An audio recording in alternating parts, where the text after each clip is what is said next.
ನಮಸ್ಕಾರ, ಟಿವಿ9 ಡಿಜಿಟಲ್ಗೆ ಸ್ವಾಗತ. ಹುಬ್ಬಳ್ಳಿಯ ಭವಾನಿಶಂಕರ ದೇವಾಲಯದ ಪುಷ್ಕರಣಿ ವಿಚಾರ ದಿನದಿಂದ ದಿನಕ್ಕೆ ತೀವ್ರ ಸ್ವರೂಪವನ್ನು ಪಡಿತಾ ಇರುವಂಥದ್ದು.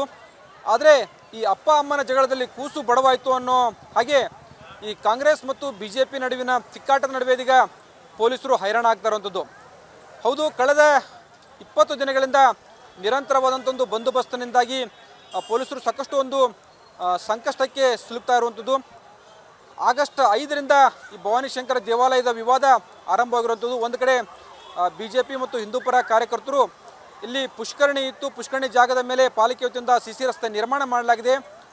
ಈ CC ರಸ್ತೆಯನ್ನು ತೆರವುಗೊಳಿಸಬೇಕಂತೇಳಿ ಆಗ್ರಹವನ್ನು ನಿರಂತರವಾಗಿ ಮಾಡ್ತಾ ಇದ್ದಾರೆ. ನಿರಂತರವಾದಂಥ ಪ್ರತಿಭಟನೆಗಳು, ಆರೋಪ ಪ್ರತ್ಯಾರೋಪಗಳನ್ನು ಕೂಡ ಮಾಡ್ತಾ ಇರುವಂಥದ್ದು.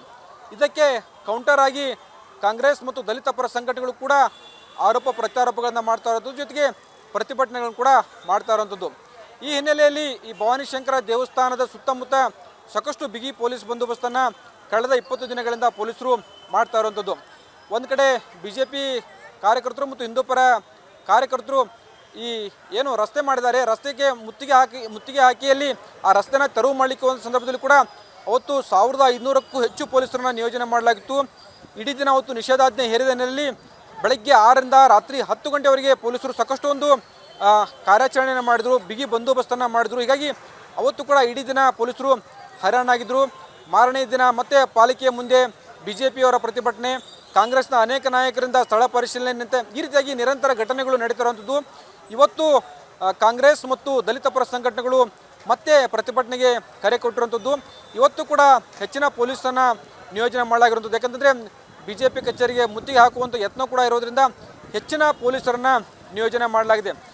ಒಂದು ಕಡೆ BJPಯವರು ಅಲ್ಲಿ ಅಂದರೆ ಪುಷ್ಕರಣಿ ಇತ್ತು ಅಂತ ಹೇಳ್ತಾ ಇದ್ರೆ, ಮತ್ತೊಂದು ಕಡೆ ಕಾಂಗ್ರೆಸ್ ಮತ್ತು ದಲಿತ ಪರ ಸಂಘಟನೆಗಳು ಅಲ್ಲಿ ಯಾವುದೇ ರೀತಿಯಿಂದ ಒಂದು ಪುಷ್ಕರಣಿ ಇರಲಿಲ್ಲ, ಅಲ್ಲಿ ಬದಲಾಗಿ ಹೊಂಡ ಇತ್ತು. ಹುಬ್ಬಳ್ಳಿಯಲ್ಲಿ ಅನೇಕ ಹೊಂಡಗಳನ್ನು ಮುಚ್ಚಿ ಅಲ್ಲಿ ಬೇರೆ ಬೇರೆ ಮನೆಗಳನ್ನು ನಿರ್ಮಾಣ ಮಾಡಲಾಗಿದೆ, ಜನವಸತಿ ಪ್ರದೇಶಗಳನ್ನು ಮಾಡಲಾಗಿದೆ. ಅದೇ ರೀತಿ ಇಲ್ಲಿಯೂ ಕೂಡ ಅಸಾರ ಹೊಂಡ ಇತ್ತು. ಅಲ್ಲಿ ಕಾಲಾನಂತರ ಅದು ಅಲ್ಲಿ ನೀರು ಬರದೇ ಅನ್ನೋಲ್ಲಿ ಅನೇಕರಿಗೆ ಅಲ್ಲಿ ವಸತಿ ಮನೆಗಳನ್ನು ಕಟ್ಟಿಕೊಟ್ಟಿರುವಂಥದ್ದು. ಹೀಗಾಗಿ ಅಲ್ಲಿ ಪುಷ್ಕರಣಿ ಇರಲಾದ್ರೆ ಇದೀಗ BJP ಉದ್ದೇಶಪೂರ್ವಕವಾಗಿ ಇದನ್ನು ವಿವಾದವನ್ನು ಮಾಡ್ತಾ ಇದೆ, ಜನರಿಗೆ ತೊಂದರೆ ಕೊಡ್ತಾ ಇದೆ ಅನ್ನೋ ಮಾತುಗಳನ್ನು ಹೇಳ್ತಾ ಇರುವಂಥದ್ದು. ಕಾಂಗ್ರೆಸ್ ಮತ್ತು BJP ದಲಿತ ಪರ ಸಂಘಟನೆಗಳು ವರ್ಸಸ್ ಹಿಂದೂಪರ ಸಂಘಟನೆಗಳು ಈ ರೀತಿಯಾದಂಥದ್ದು ಆರೋಪ ಪ್ರತ್ಯಾರೋಪಗಳನ್ನು ಮಾಡ್ತಾ ಇದ್ದಾವೆ, ವಾದ ವಿವಾದಗಳನ್ನು ಮಾಡ್ತಾ ಇರೋಂಥ. ಒಬ್ಬರು ಇವತ್ತು ಪ್ರತಿಭಟನೆ ಮಾಡಿದ್ರೆ ಅದಕ್ಕೆ ಕೌಂಟರ್ ಆಗಿ ಮತ್ತೊಬ್ಬರು ಇನ್ನೊಂದು ರೀತಿಯಿಂದ ಮತ್ತೊಂದು ದಿನ ಪ್ರತಿಭಟನೆಯನ್ನು ಮಾಡ್ತಾ ಇರುವಂಥದ್ದು, ಸ್ಥಳಕ್ಕೆ ಭೇಟಿ ನೀಡುವುದು, ಇವೆಲ್ಲ ಪ್ರಕ್ರಿಯೆಗಳನ್ನು ಮಾಡ್ತಾ ಇದ್ದಾರೆ. ಇವೆಲ್ಲ ಪ್ರಕ್ರಿಯೆಗಳಿಂದಾಗಿ ಹುಬ್ಬಳ್ಳಿ ಪೊಲೀಸರು ಇದೀಗ ಸಾಕಷ್ಟು ತೊಂದರೆಯನ್ನು ಅನುಭವಿಸ್ತಾ ಇರುವಂಥದ್ದು. ಕಳೆದ 20 ದಿನಗಳಿಂದ ಏನೋ ವಿವಾದಿತ ಜಾಗ ಮತ್ತು ಹಳೆಯ ಹುಬ್ಬಳ್ಳಿ ಸುತ್ತಮುತ್ತಲಿನ ಪ್ರದೇಶಗಳಲ್ಲಿ ಹೆಚ್ಚಿನ ಪೊಲೀಸರನ್ನ ನಿಯೋಜನೆ ಮಾಡಲಾಗ್ತದೆ. ಬೆಳಗ್ಗೆ 6 ಗಂಟೆಯಿಂದ ರಾತ್ರಿ 10 ಗಂಟೆ 12 ಗಂಟೆವರೆಗೂ ಕೂಡ ನಿರಂತರವಾದಂಥ ಒಂದು ಬಂದೋಬಸ್ತನ್ನು ಮಾಡಿ ಇದೀಗ ಪೊಲೀಸರು ಹೈರಾಣ ಆಗ್ತಾ ಇರುವಂಥದ್ದು. ಒಂದು ಕಡೆ ಪ್ರತಿನಿತ್ಯದ ದೈನಂದಿನ ಕೇಸ್ಗಳಿರ್ತವೆ, ಆ ಕೇಸ್ಗಳನ್ನು ಕೂಡ ಅಟೆಂಡ್ ಮಾಡಲಿಕ್ಕೆ ಆಗಲಾರದಂಥ ಒಂದು ಸ್ಥಿತಿ ಇದೀಗ ಪೊಲೀಸರಿಗೆ ನಿರ್ಮಾಣವಾಗಿರುವಂಥದ್ದು. ಯಾಕಂದರೆ ಹಳೆಯ ಹುಬ್ಬಳ್ಳಿ ಭಾಗ ಇದು ಕೋಮು ಸೂಕ್ಷ್ಮ ಪ್ರದೇಶ. ಈ ಹಿಂದೆ ಹಳೆ ಹುಬ್ಬಳ್ಳಿ ಪೊಲೀಸ್ ಠಾಣೆಗೆ ಮುತ್ತಿಗೆ ಹಾಕುವ ಕೆಲಸ ನಡೀತು. ಅವಾಗ ದೊಡ್ಡ ಮಟ್ಟದ ಗಲಾಟೆನೂ ಕೂಡ ನಡೀತು. ಹೀಗಾಗಿ ಮತ್ತೆ ಅದೇ ರೀತಿ ಘಟನೆಗಳು ಆಗಬಾರ್ದಂಥ ಒಂದು ಉದ್ದೇಶದಿಂದ ಪೊಲೀಸರು ಹೆಚ್ಚಿನ ಬಂದೋಬಸ್ತುಗಳನ್ನು ನಿರಂತರವಾಗಿ ಹಾಕ್ತಾ ಇರುವಂಥದ್ದು.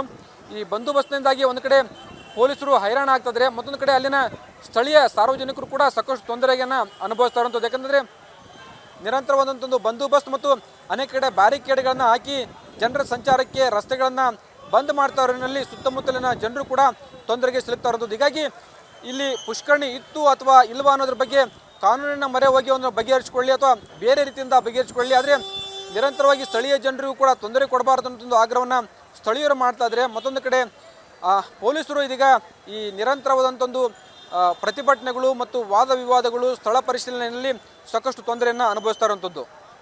ಕ್ಯಾಮ್ರಾಮನ್ ಶಿವ ಜೊತೆ ಸಂಜಯ್, ಟಿವಿ9 ಡಿಜಿಟಲ್, ಹುಬ್ಳಿ.